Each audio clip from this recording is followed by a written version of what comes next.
Saudações, irmãs e irmãos, com a graça e a paz do nosso Senhor Jesus. Hoje nós teremos nosso discipulado e o tema a ser estudado é sobre a salvação. E assim faremos essa abordagem em 7 itens, dos quais já abordamos 4 no vídeo anterior e agora teremos os outros 3.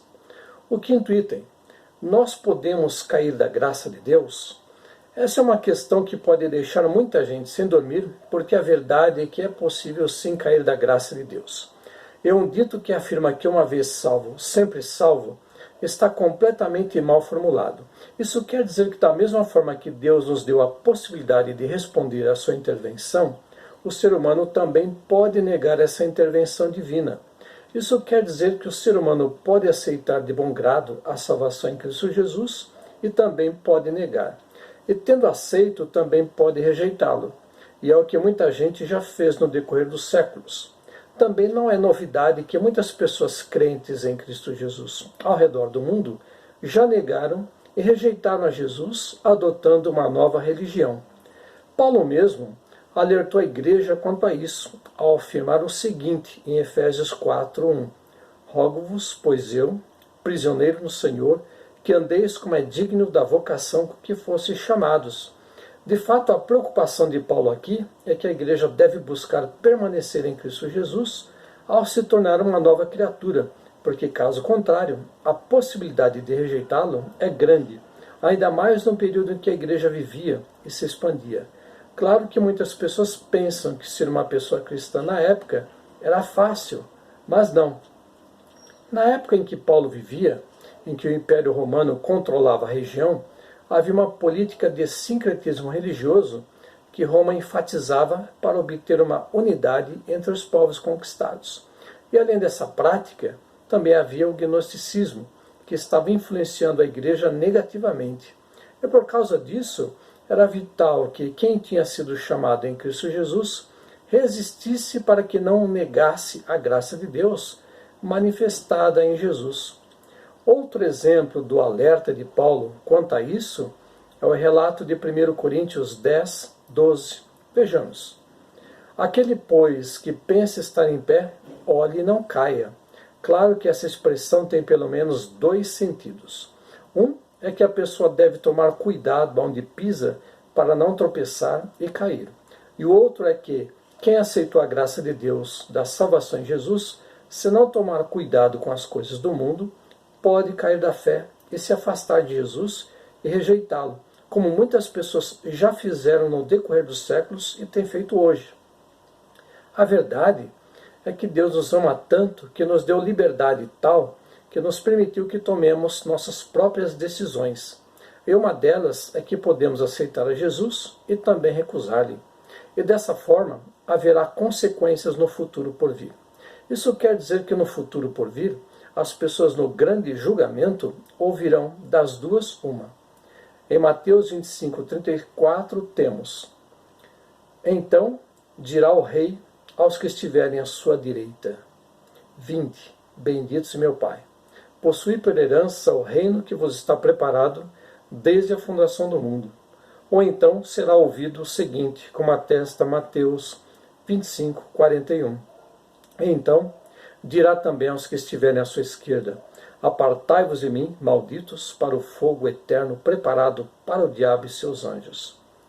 Diante dessa realidade, eu me lembro de um cântico que diz: Se o teu coração parar de bater agora, e se você for embora, para onde você vai? Céu ou inferno? Só há um caminho para você. Hoje Cristo lhe estende a mão para aceitar a salvação. Podemos observar nessa a liberdade que Deus concedeu ao ser humano de aceitar a graça em Jesus ou recusar. E o que é pior é de rejeitá-lo depois de tê-lo aceitado em sua vida. E mesmo para quem não tenha recusado a graça de Deus através da salvação em Jesus, e nem tenha recusado Jesus publicamente, deve-se tomar cuidado em relação em como vive e se expressa no mundo e na sociedade em geral. Isso quer dizer que o nosso testemunho de vida conta, onde praticamos a justiça, a honestidade, a paz, o amor, o perdão, a bondade, não fazemos acepção de pessoas, não praticamos o racismo, não excluímos socialmente as pessoas, não nos envolvemos com as mais diversas formas de corrupção e assim por diante. Porém, com que suas atitudes, elas trazem prejuízos ao semelhante e para com a criação de Deus, e se engana porque manifesta, na verdade, um testemunho de vida. Devemos tomar um grande cuidado em relação a isso. Infelizmente, como Jesus mesmo afirmou, há muitos lobos em peles de cordeiro, não só fora da igreja terrena de Jesus, como também dentro dela. Pode-se dizer que com suas atitudes, em que, ao invés de servir a igreja de Jesus, estão se servindo da igreja de Jesus. É o fato de ter tornado a igreja de Jesus num mercado de fé nunca visto. Jesus mesmo condenou a mesma prática que havia tomado conta da religiosidade judaica em relação ao templo de Jerusalém. Vejamos Mateus 21:13. E disse-lhes: está escrito, a minha casa será chamada a casa de oração, vós, porém, a fazeis covil de salteadores. Ao lermos 1 Samuel 15, 24 a 26, observamos um triste exemplo. Vejamos.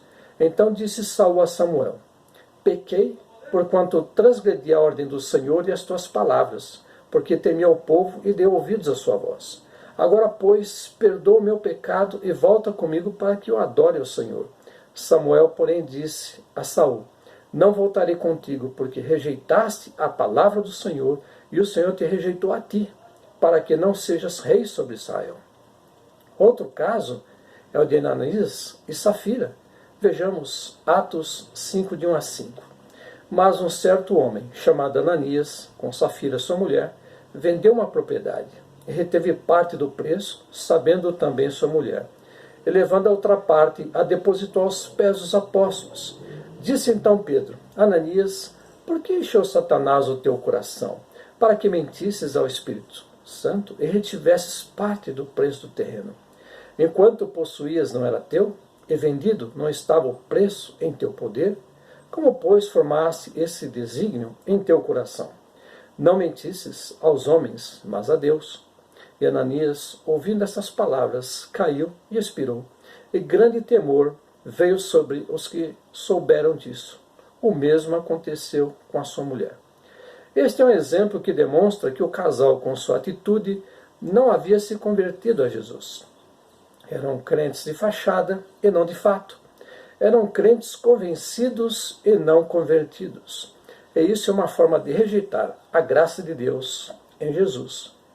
Dessa forma, quem aceita a graça de Deus, de fato não rejeita a Jesus em hipótese alguma, como menciona o seguinte texto de Romanos 8:35. Quem nos separará do amor de Cristo? A tribulação, ou a angústia, ou a perseguição, ou a fome, ou a nudez, ou o perigo, ou a espada? Infelizmente, no decorrer dos séculos, muitas pessoas negaram a Jesus e o rejeitaram devido a uma dessas situações mencionadas.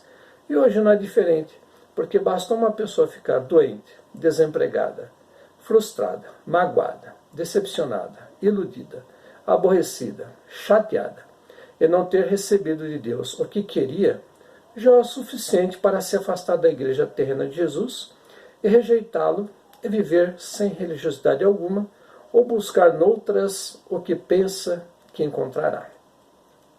O sexto item: a doutrina da predestinação tem a ver conosco? Devemos tomar um cuidado muito grande em relação a essa doutrina, porque ela se diferencia da doutrina do livre-arbítrio. E cremos que certa confusão começa, por exemplo, com a abordagem do texto de Efésios 1, 3 a 7. Vejamos.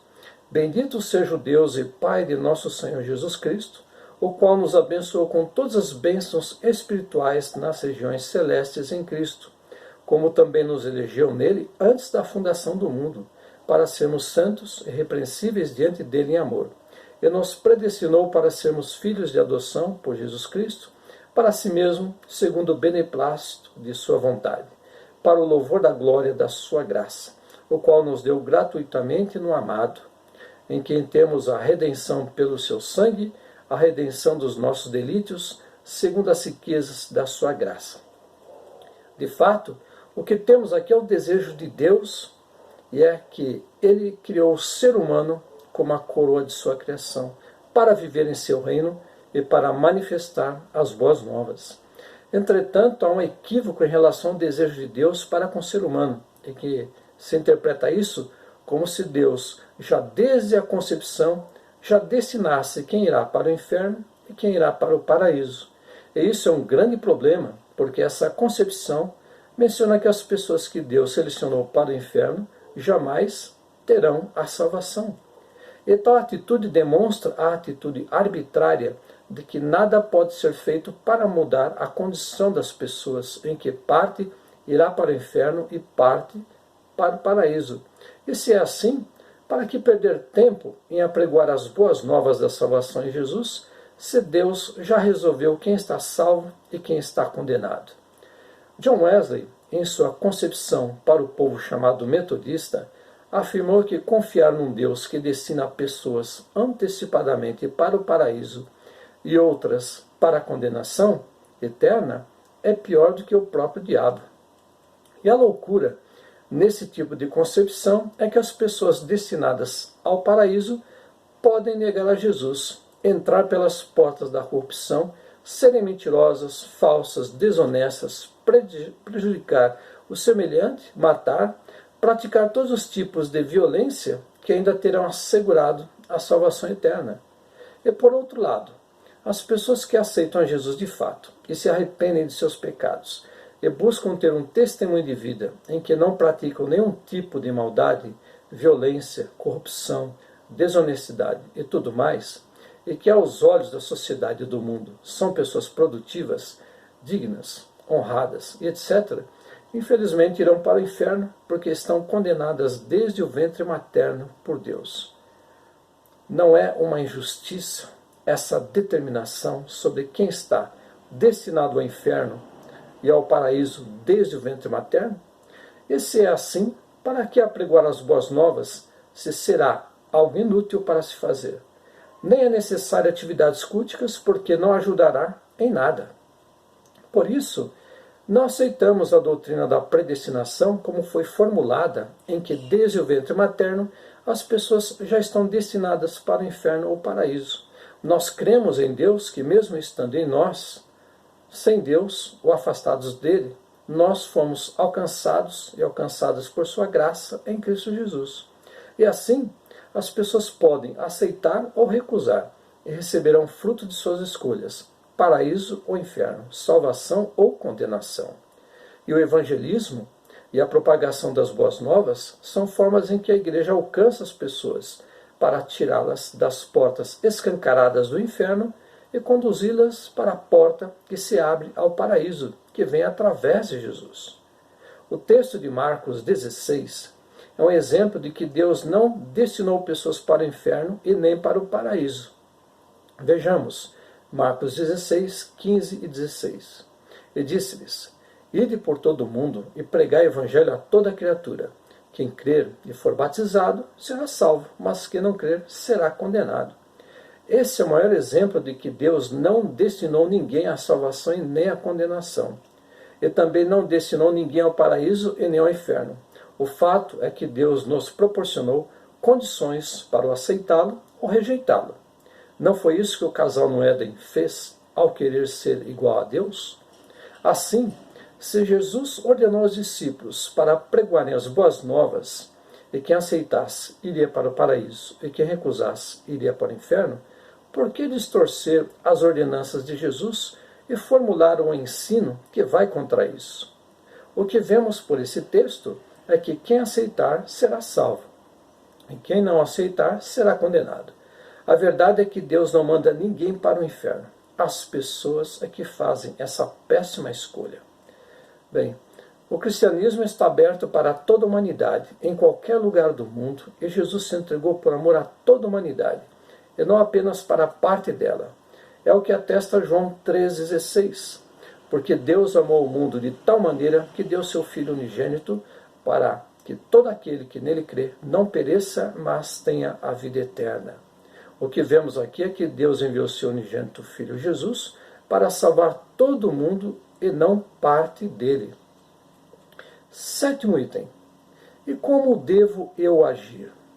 A grande verdade é que a pessoa que aceitou Jesus não deve viver pensando apenas no paraíso, porque ela ainda está na face da terra e tem uma grande responsabilidade por aqui. E não é porque aceitou Jesus e faz parte de uma instituição religiosa cristã que deve se apartar das pessoas e fazer exclusões e ser preconceituosa como uma forma de não se contaminar com as coisas do mundo e com as pessoas. A nossa tarefa como membros da Igreja de Cristo Jesus é termos um testemunho de vida na sociedade e no mundo em que vivemos, que nos tornamos pessoas diferentes. Viver só dentro das quatro paredes do templo e manter uma vida devocional constante em casa, mas não fazer nada mais lá fora, onde há sofrimentos, é um grande problema.